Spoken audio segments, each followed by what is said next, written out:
The problem with preserving fruit in the middle of summer is it's oftentimes really hot out and we don't want to heat up the house, but I only have so much freezer space and I don't want to lose any of this fruit.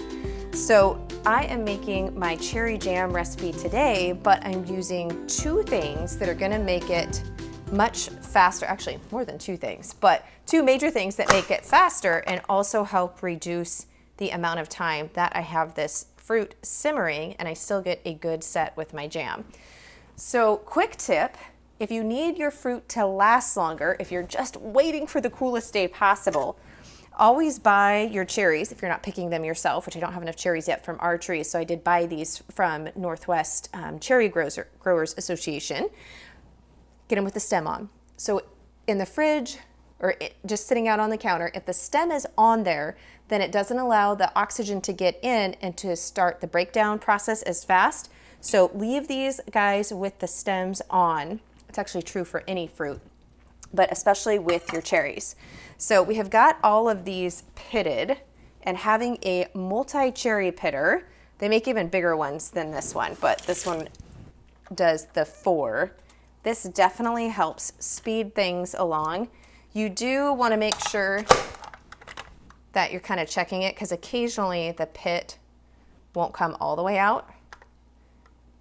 No, we're good. So you can see there's all the pits, but that makes it a lot faster. And then whenever you're making your jam, it's always measuring the fruit after it has been pulsed and or chopped. And to make things even faster, I'm just going to be using my blender. Plus it has the measurements and I need 4 cups prepared cherries. So we're going to see how close we are. You don't want to liquefy it. We're just going for kind of macerated. So I'm right at 3 cups, not quite to the 4, but there's still lots of nice chunks of cherry in there, which is how I like my jam. I like little chunks of fruit. So we're gonna go and pour this into our pot, and then we know we need to do 1 more cup.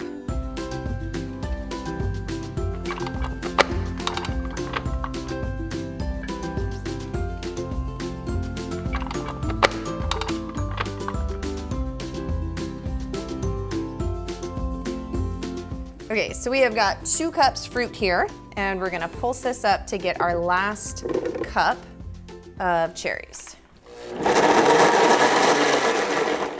So we are right at our 1 cup mark. So if you're buying your fresh fruit and you know you need 4 cups of cherries, estimate that you're gonna need to buy 8 cups worth of cherries.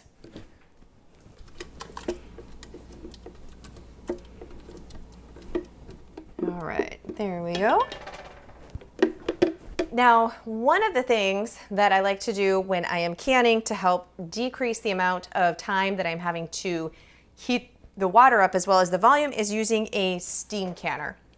So a steam canner is approved for any water bath recipe. So those are our acidic recipes, as long as it has a processing time of 30 minutes or less. But the great thing is we're just gonna fill this, it's about 2 inches of water, so we're just gonna fill it up this is the rack. And so we're just going to fill this with enough water till it's flush with this rack.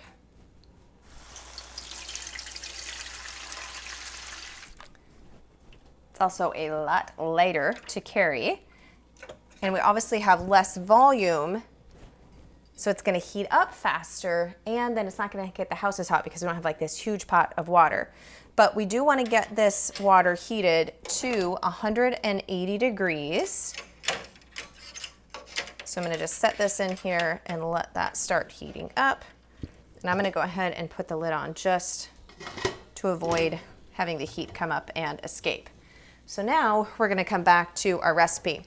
I love doing old-fashioned jam that we don't use a store-bought pectin source. So I have a strawberry jam video that will show you do that. And I also have a version of this cherry jam that doesn't use store-bought pectin. But when we are trying to keep our cook time as short as possible because it's hot out, or maybe you don't have a lot of time, the only store-bought pectin that I will use is Pomina's pectin. So this is a pectin that you can do no sugar if you want. You can use honey, and uses calcium water, which is what helps to get it set, rather than copious or huge amounts of sugar. So you will have a little packet that comes in there that has powder, and you mix it with water, and it has full instructions for how much. So you're going to mix that up, and that is what your calcium water is. So you want to make sure that you stir this up well so that it's fully incorporated. And then we're going to add our 4 teaspoons to our berries, or cherries, I should say.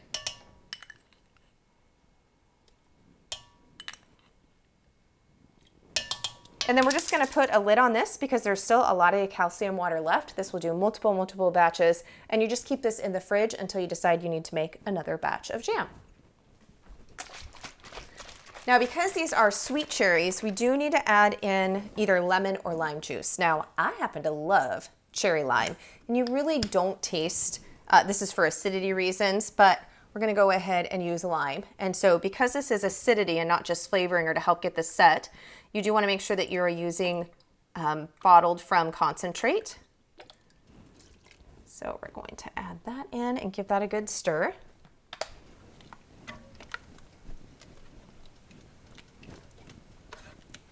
So we're going to turn this on medium high heat. We need to bring this to a boil. Do not add your sugar yet. We're going to talk about that.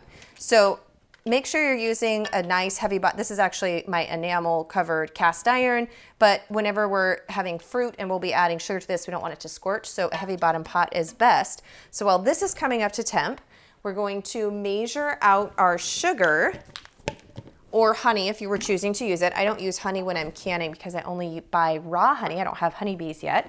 And anytime you are canning or getting honey hot, exposing it to heat, it destroys all of the wonderful properties of raw honey. Plus it's way more expensive. So I just use organic sugar. So this is our calcium powder. So when you're using pomatus pectin, excuse me, this is not the calcium powder. We already mixed that with the water. This is our powdered pectin. So it comes in a separate pouch. You'll get 2 of them in the box. So for this one, we are going to measure, and it's okay if you get a little bit extra, which I did there, 3 teaspoons, which would also be 1 tablespoon of our powdered pectin, which at the end of that packet. There we go, 3. But you need to mix this with your sugar. Now, the amount of sugar that you choose to use is actually up to you. You can do no sugar, and then you would follow the instructions for doing no sugar, but my family likes a little bit of sugar with their jam, but this is much lower sugar than if you were using most regular commercial brands of pectin, because most of those recipes call for as much sugar as you do fruit, if not more, in order to get the set. So for this, you could do as little as 3/4 cup of sugar to the 4 cups, which is almost 8 cups of cherries total, but 4 cups once they've been pureed up. Or you can do upwards to 2 cups, or actually really however much you probably wanted. But their recommendations for this one is 3/4 to 2 cups. So I'm going to kind of meet it in the middle, and I'm going to do about 1 cup of sugar. There we go. And then you just want to mix that powdered pectin in evenly with the sugar. So we're just going to stir that up. There we go. And then we're just going to set this over here for once our fruit mixture and jam comes to a boil. Okay, so both of these are coming to temperature right at the same time, which is our goal. For hot pack, which is what we are doing with our jam, because obviously this is hot contents going to the jar directly into the canner, you want it to be at 180 degrees Fahrenheit, which we are right on the money at. So I'm gonna go ahead and pull my thermometer out here. And we're just gonna let that sit, turn that down. We're at a full boil here. So it just came to a boil, so I'm gonna stir that, and we are going to now add our sugar with pectin, and we're going to stir this all the way in. And then we're gonna stir this for 1 to 2 minutes. So you want to get it back up to a boil. So this has been 1 minute. So I'm going to check this for a sheet test. So we're just going to dip our spoon into this. We're going to see if it drips off in a sheet. And I've got like a pretty big droplet there. It's kind of sticking to the back,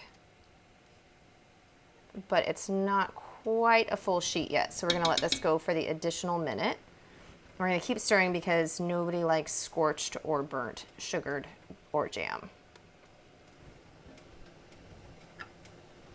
Okay, so we're gonna do another sheet test here. And so I don't even see, but that's kind of coming off. There's a few little drips, but then it's also coming off like this is a sheet, which is what we're after. And we're also back up to that full boil. So we're gonna stir that for just a couple more seconds here.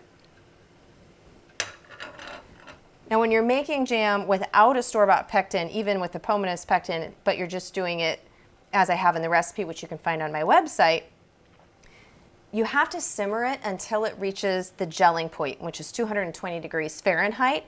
And that can take, depending upon the amount of pectin that you have in the fruit, which can vary, and how much sugar you're using. I mean, that can be anywhere from 20 to 40 minutes.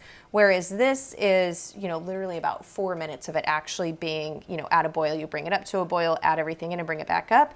And then it's ready to go in the jars. So it definitely shortens down that cook time, which is gonna help keep the house cooler. And now these have all been washed in hot soapy water. We've got them on our towel here. And we're gonna start with this jar first.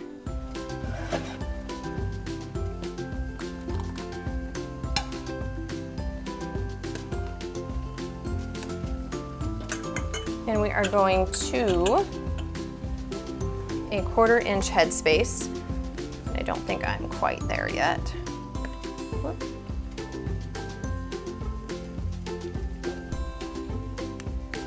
Remove our air bubbles.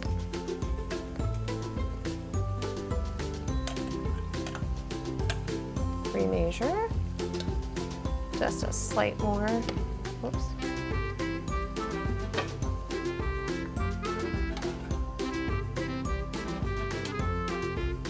And then we will wipe clean the rim so that we don't affect our seal. Careful, because this is hot to the fingertips. Fingertip tight. All right, last jar here.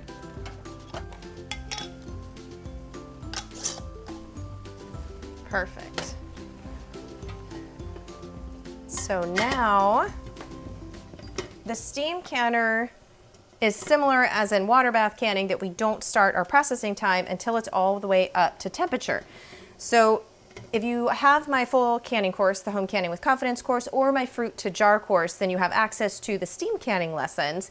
And you will know that I only recommend getting the steam canner that has the dial gauge on the top that lets us show, based upon our altitude, when we're actually at the correct internal temperature.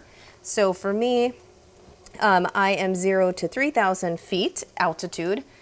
So I am gonna go to the dark green, which is the outside one. I'm almost there, but not quite. So I can increase the temperature now, and with the lid on it will build, but I don't start my processing time until it's at that point. Once we're at our processing time, there's also one other thing that you're gonna do different with the steam canner after it's finished processing that is different than water bath canning, but is very important to make sure that it's been processed correctly and safely. Okay guys, so we just hit into the zone. So this processes for 10 minutes. So look, whoops, not 20, just 10. There we go. And I'm making this in smaller jars because my husband's grandma no longer lives at her own house. She lives with her daughter now and her husband, which is my husband's parents. But she always has, and still does, had a huge cherry tree that produced a ton of cherries. And so she would make us jam. When my husband and I were first married, she would give us a box every Christmas that had a bunch of jam in it. She usually did strawberry jam, but she also had the cherry tree. And so she would make cherry pies and lots of cherry things out of it. So I am making some small jars to give to her this year for Christmas of this cherry jam, being that she no longer has those cherries right outside her back door, and she's now in her 90s, and so she is no longer making jam for us. So I'm excited to be able to gift this back to her. And one thing, as this pot's gonna cool because there's very little left in here, we had just enough to fill all of our jars, but as your jam cools, it actually will set more. So this is still pretty warm because the cast iron retains its heat so well. But you can see this is just the little small amount that is left in here. And so you can see that will definitely be spreadable, nice and thick, and it will continue to thicken up once it's all the way chilled. But also this is, like they have, like where the baker always, leave an extra one because you have to do quality control and taste testing. This is the jam maker's bite. I think cherry jam might be my favorite. I think I say that about every jam when I make it though, because there's just nothing like it when it's still warm. Oh my goodness, it's so good. But also cleanup wise, while it's still warm, it's much easier to actually scrape this from the bottom of the pot just a little bit and on the funnel. And I like to just eat it straight up that way. But that also means that I'm gonna go immediately put this into the sink and hot water because it's a lot easier to clean without nearly as much scrubbing if I do this right away while that's still processing. It's really good. Aha. Okay, so we've processed for our 10 minutes. We're going to turn off our burner and then we're not going to do anything except set the timer for 5 more minutes. Now this is different than water bath canning where you would turn it off and then immediately take the lid off, but we leave this on for 5 more minutes before we remove the lid. If you take it off like you would with water bath canning with the steam canner, the calculated time for the safetiness of the processing of the recipe includes this 5-minute time with the steam still trapped in there. So that's why it's really essential that you don't skip this step. I wanted to say don't skip this test. Don't skip this step. Okay, now our 5 minutes has been elapsed. And you can actually still see on the dial, we are still into the zone as when we reached it before we started processing. So it still holds to that. But then be careful because this, obviously it's had hot steam. So this is still pretty hot. So make sure you use an oven mitt. There are our lovely jars. And so I'm gonna let these sit for just a minute or two because they still have kind of, this is still like a hotter environment before I take them off. But you don't have to wait the full 5 minutes like you would when you remove the lid from a water bath canner.